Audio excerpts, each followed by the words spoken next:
बिहारी लड़की हिंदी फिल्म में कबो न करी काम हो। जेकर बेटी करी इज्जत न बाकी नाम होई बदनाम हो। शत्रुघ्न सिन्हा कहले ह पगड़ी के सची मानी के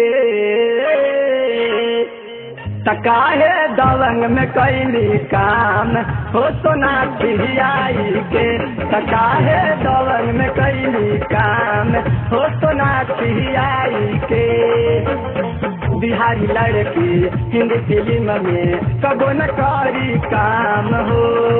जेकर बेटी करी इज्जत न बाकी नाम होई बदनाम हो।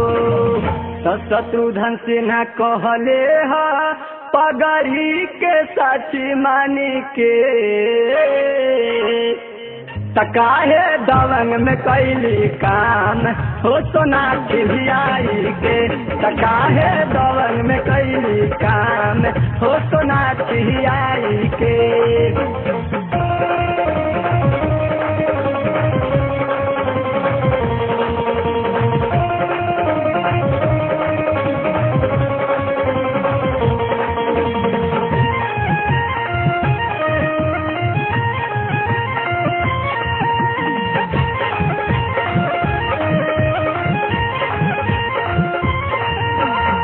दिव्या कैली त दुनिया छोड़ली आगे का होई हो।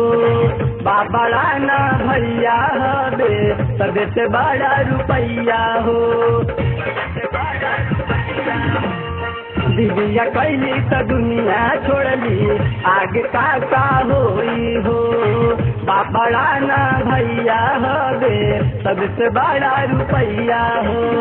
चौकी दबंग जो कर में साइन करके चौकी दबंग जो कर में साइन करके कहले कबो कपड़ा न पहिरब अधिकाची करी के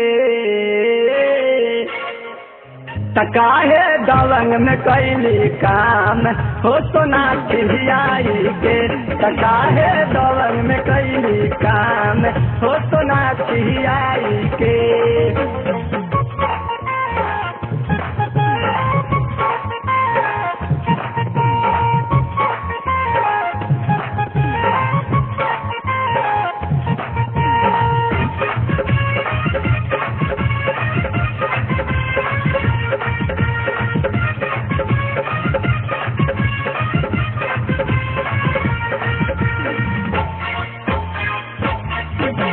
राजधानी के इज्जत न बाचल हो गईले सलीलाम हो।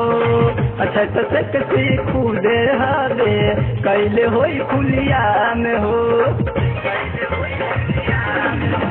राजधानी के इज्जत न बाचल हो गईले सलीलाम हो। अच्छा तो से कूदे हवे कैले होई खुलियाम हो। हिंदी फिल्म में काका होला हिंदी फिल्म में काका होला देखा पिक्चर में चांद के पार चले के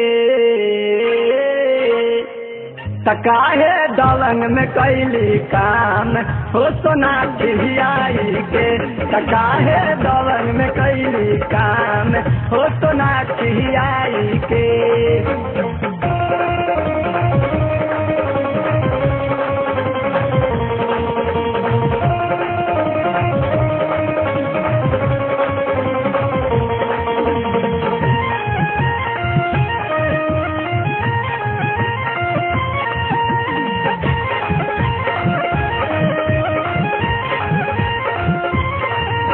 बिहार के हीरो निरहू भैया रवि मनोज पवन हो।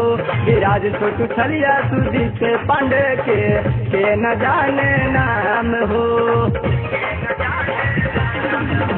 बिहार के हीरो निरहू भैया रवि मनोज पवन हो।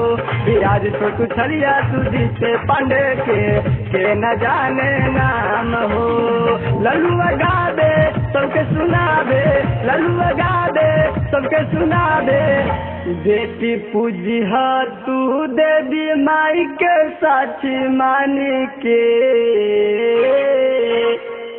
तकाहे दलंग में कैली काम हो सोना खिलियाई के तकाहे दलंग में कैली काम हो सोना खिलियाई के तकाहे दलंग में कैली काम हो सोना खिलियाई के तकाहे दलंग में कैली काम हो सोना खिलियाई के।